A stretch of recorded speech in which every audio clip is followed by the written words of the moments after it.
क्या डैम ही हल है या कोई और ऑप्शंस भी हैं जो अपनी आ सकती हैं? बिस्मिल्लाहिर्रहमानिर्रहीम। Thank you very much, you guys give me an opportunity to talk on this platform. Definitely सबसे पहले मैं ये कहूँगा कि हमें समझने की ज़रूरत है कि what is the definition of civil engineer. Civil engineer वो उस डिसिप्लिन का होता है कि जो कि जितना भी नेचुरल डिज़ास्टर आता है उनके ख़िलाफ़ फाइट करता है और उसमें वो सेफ्टी प्रोवाइड करता है इंसानियत के लिए। मसलन ये कि अर्थक्वेक आए, फ्लड आए, फायर हो, विंड हो, लेकिन कोई भी इंजीनियर ये गारंटी नहीं दे सकता कि ये स्ट्रक्चर 100% सेफ होगा। तो सबसे पहले ये बात समझने की ज़रूरत है जो हम स्ट्रक्चर बनाते हैं उनका मकसद क्या है। उनका मकसद हमारे जो कोड में, सिविल इंजीनियरिंग के कोड में यही है कि इतनी की सेफ्टी प्रोवाइड हो कि लोग बाहर निकल सकें और जाने ना जाया जाए। दूसरा रह गया कि ये जो हमारे होता है फ्लड के बारे में कि इस तरह आते हैं। अब देखें जी, मैं कैलिफोर्निया में सैक्रामेंटो हूँ। कैलिफोर्निया जो है ना 4th biggest economy in the world, उसके कैपिटल में हूँ। ये आप गूगल पे जाएं, उसमें देखें ये जो सैक्रामेंटो में सबसे बड़ा इसको फ्लड डिज़ास्टर डिक्लेयर किया गया था। अच्छा, एक बात याद रखें कि पूरे अमेरिका में जितने भी रिवर बॉडीज़ हैं ना वो सारे आर्मी के अंडर आते हैं। यूएस आर्मी कंट्रोल करती है उनको। उनकी नज़र में ये यूएस आर्मी जो है, ये आर्मी जो है ना, चूँकि ये फ्लड आता है तो इससे लोगों को बहुत नुकसान, वो उनके कंट्रोल में होती है। अच्छा, वहाँ जो उन्होंने उस सारे को उसको ये कंट्रोल करते हैं कि ये कैसे। अब देखें सैक्रामेंटो में आज से को 10 साल पहले उन्होंने इसी तरह जैसे यहाँ रिवर बेड्स पे आबादी करी, रिवर बेड पे सारा कुछ कर दिया। रिवर जो है वो बहुत छोटा हो गया, जैसे उसका फ्लो बढ़ गया। अब उन्होंने स्टॉप कर दिया। ये गूगल पे डॉक्यूमेंट मौजूद है और मैं उसका विटनेस, मेरी कंपनी ने वहाँ कंस्ट्रक्शन, क्योंकि यहाँ पाकिस्तान में भी यही बहस चल रही है कि रावी के बेड पे किस तरह से किसने एनओसी जारी किया। ये सब कुछ यानी कि अमेरिका में भी हो रहा है। सर अमेरिका, मैं कह रहा हूँ कि 4th, मैं इसको ये बुरा नहीं समझने की ज़रूरत ये है कि एटीट्यूड क्या है कि इंजीनियर ने सोल्यूशन प्रोवाइड करना है, ना कि पैनिक सिचुएशन करनी होती है। तो इस सिलसिले में उन्होंने उस पर बैन लगाया पहले 4 साल के लिए। फिर उन्होंने क्या किया कि वो जो लेवी थी ना, जिसे हम बंद कहते हैं, उसको उन्होंने प्रोटेक्ट किया। अच्छा, अब उसके अंदर भी जो पुराने ज़माने में यहाँ भी ये जो बंद रोड पे बंद बना हो, ये सैंड के बने हुए हैं। अच्छा, सैंड जो है ना इरोजन कर जाती है, उसके अंदर वाटर सीप होता है तो आबादी को नुकसान करता है। अच्छा, उन्होंने क्या किया कि आज से 10 साल पहले एक कॉन्ट्रैक्ट दिया, तकरीबन कोई 30 माइल्स की लेवी जो सिटी के इर्द गिर्द थी, उसमें 2 इंच का बेंटोनाइट का कवर डाल दिया हमने अप टू 60 फीट।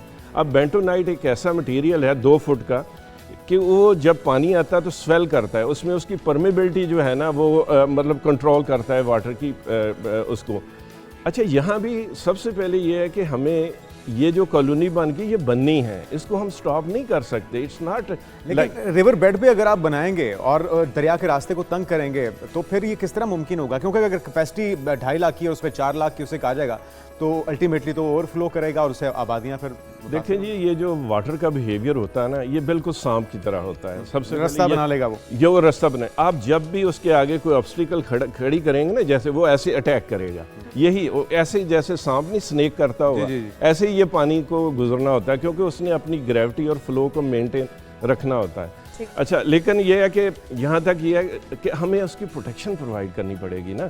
अच्छा, वो इतनी बहुत ज़्यादा कॉस्टली भी नहीं है। ये होती है प्लानिंग कि अगर आप जो भी आपने आबादी या पॉपुलेशन बिल्ड हो गई है इन रिवर बेड एरिया में अप टू सर्टेन लिमिट, उसके लिए हम फ्लड डिफाइन कर देते हैं कि फ्लड का लेवल ये है, इसके बाद जो पानी ने जाना है। तो सबसे पहले इंजीनियर हम क्या करते हैं कि ये एलिवेशन है फ्लड का, मसलन आप 40 रख दें, इससे बेड से ऊपर आपने कोई बिल्ड नहीं करना। और आपने एक सब ये तो आप बता रहे हैं कंस्ट्रक्शन करने का तरीका है कार कि वहाँ पर आबादियाँ किस तरह से आबाद की जा सकती हैं रिवर बेड के ऊपर। लेकिन अगर हमने देखना भी है कि काश्तकारों की ज़मीनें हैं वहाँ पर, वो काश्तकारी करते हैं, तो उसके लिए तो डेफिनेटली इस तरह की वहाँ पर कंस्ट्रक्शन के लिए जिस तरह से सेफ्टी प्रिकॉशंस किए जाएंगे, वहाँ पर उनके लिए प्रिकॉशंस नहीं किए जाएंगे। हमारे जो मुल्हिका इलाके थे आबादी के साथ साथ वो काश्तकारी के इलाके थे जो कि बहुत ज़्यादा पानी की जद में आए। अगर हम इसके सोल्यूशन को दूसरी एंगल से देखा जाए, अगर आबादियाँ आबाद करनी है तो आपका सोल्यूशन जो कि सिविल इंजीनियर्स को आना पड़ेगा, उनकी राय लेनी पड़ेगी और उन्हें काम करना पड़ेगा। अगर दूसरा तरीका देखें तो क्या डैम्स बनाने से हम महफूज हो सकते हैं? क्योंकि अमेरिका में भी डैम्स, तो आप बता रहे हैं कि वहाँ पर भी डैम्स की तादाद बहुत ज़्यादा है, या पानी को जिस तरह से वो टैकल करते होंगे ज़्यादा अच्छे तरीके से करना जानते होंगे। पाकिस्तान के अंदर डैम्स की बहुत कमी है, बट भारत के अंदर डैम्स की कमी नहीं है। इसके बावजूद भारत भी ओवरफ्लो हुआ और पाकिस्तान भी सैलाब में बह चुका है इस वक्त। तो क्या डैम्स बनाना काफ़ी रहेगा इससे निपटने के लिए? सर, कैलाबाग डैम के बारे में मैं 1995, 99 तक मैंने नवाए वक्त में बहुत लिखा और मेरा पूरा एक आर्टिकल छपता था। फिर मैं 2000 में आई मूव टू कैलिफोर्निया, वहाँ मैंने ये मास्टर की डिग्री की, स्पेशली यहाँ तक ये है कि देखें, ये जो नेचुरल फिनोमेना है ना, इसको तो आप रोक नहीं सकते, you can not stop. Growth भी होनी है, आबादी भी बढ़नी है, लेकिन हमने प्रोटेक्शन मेजर उसमें करने हैं। अब देखें, जब रिवर जो है उसके लिए डैम वाकई बहुत ज़रूरी है। अमेरिका में 2 चीज़ें की जाती हैं। नंबर वन जहाँ पे भी उनको रेजरवायर मिलता है वो वहाँ पानी को इकट्ठा करके उसको स्टोर करते हैं फॉर फ्यूचर यूज़, वो कोई 1 इंच भी नहीं छोड़ते। अच्छा, दूसरे जो सबसे अहम आजकल कर रहे हैं कि लॉ ये है अमेरिका में, और ये यहाँ भी इम्प्लीमेंट हो सकता है without not too much additional cost, कि जिस एरिया का पानी है, लेट्स से कि मैंने 1 एकड़ में कंस्ट्रक्शन करनी है या 100 एकड़ है जिसमें मैंने डेवलप करना है, मैं मेक श्योर करूं कि ये 100% जो स्ट्रॉन्ग वाटर है ये यहीं रिटेन करूं। हम क्या करते हैं कि रिटेंशन पॉन्ड बनाते हैं, उससे ये होगा कि आपका ग्राउंड वाटर टेबल है वो भी एक सतह पे रहेगा, ना तो वो बहुत डाउन हो जाएगा। वो ग्राउंड, उनका जो अमेरिका में लॉ है कि ये जो ग्राउंड वाटर है ना, ये फ्लक्चुएट करेगा बिटवीन 10 फीट से ज़्यादा, प्लस माइनस नहीं होगा। रेन आएगी तो वाटर ऊपर हो जाएगा, जब रेन होगी हम यूज़ करेंगे तो पानी नीचे हो जाएगा। तो यहाँ ये बहुत ज़रूरत है कि जहाँ लॉ होना चाहिए कि जहाँ पे भी कंस्ट्रक्शन हो तो वहाँ रिटेंशन। बिल्कुल ठीक है मंसूर साहब, अब गुजारिश ये है कि आपने कालाबाग का तस्करा भी किया, एक बार फिर से गंडापुर साहब ने कल तस्करा किया तो थोड़ी सी इसकी भी बहस छोड़ी, लेकिन वो कंट्रोवर्शियल मामला है। सवाल आपसे ये है कि क्या कालाबाग डैम लेवल के ह्यूज मेगा प्रोजेक्ट्स या 1, 2, 3 बड़े डैम्स की ज़रूरत है या दर्जनों छोटे डैम्स रिक्वायर्ड हैं? क्योंकि ये शुरू होता है सिलसिला नॉर्थ से, ग्लेशियर पिघलने से, फिर उसमें क्लाइमेट चेंज है, बारिशों का ज़्यादा होना, क्लाउड बर्स्ट, फिर भारत का पानी छोड़ देना दरियाओं में। तो ये जब तक कालाबाग डैम में पहुंचेगा तब तक तो आधे से ज़्यादा पाकिस्तान जो है वो डूब चुका होगा। तो क्या एक जगह पे बड़ा डैम या 2 जगहों पे बड़े डैम या फिर मुतादिद छोटे डैम्स की ज़रूरत हमें, या सिर्फ डैम ही है या और भी ऑल्टरनेटिव्स हैं हमारे पास? देखिए जी, और अल्टरनेटिव डेफिनेट। नंबर 1 ये देखें कि ये जो रेजरवायर कैपेसिटी, मुझे आज भी याद है कि मैंने क्या किया कि मतलब ये जो तरबेला डैम की कैपेसिटी है ना कि इतने एकड़ फुट है, उसको मैंने डिवाइड किया टोटल एरिया पे। तरबेला डैम की कैपेसिटी इतनी है कि अगर प्लान एरिया पूरे पाकिस्तान का हो ना, तो उसमें इतना रेजर्व है कि 1 इंच पानी हर जगह स्प्रेड कर जाए, यानी यू कैन इमेजिन कि हाउ बिग इज़ रेजर्वायर। अच्छा, अब ये होते हैं डैम, ये मल्टीपर्पज़ होते हैं। एक तो इसमें आपने इलेक्ट्रिक जनरेशन करनी होती है, दूसरा पीछे फिशरीज़ भी कर रहे होते हैं, दूसरा पानी का स्टोर भी। अब हमने देखना है अमेरिका में हम लोग क्या करते हैं कि हम छोटे छोटे ना, जहाँ पे भी मौका मिला छोटा सा रेजरवायर बना लिया, उसको वहीं इस पे ही स्टॉप कर लेते हैं।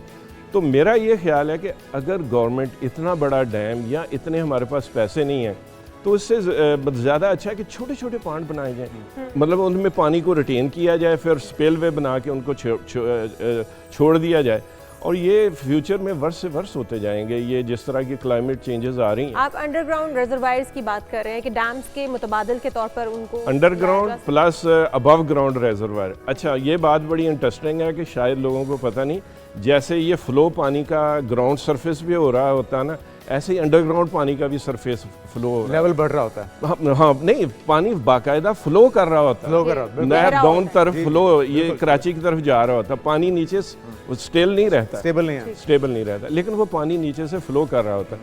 अच्छा, वो क्या करते हैं कि वो इंजेक्ट करते हैं हम पानी।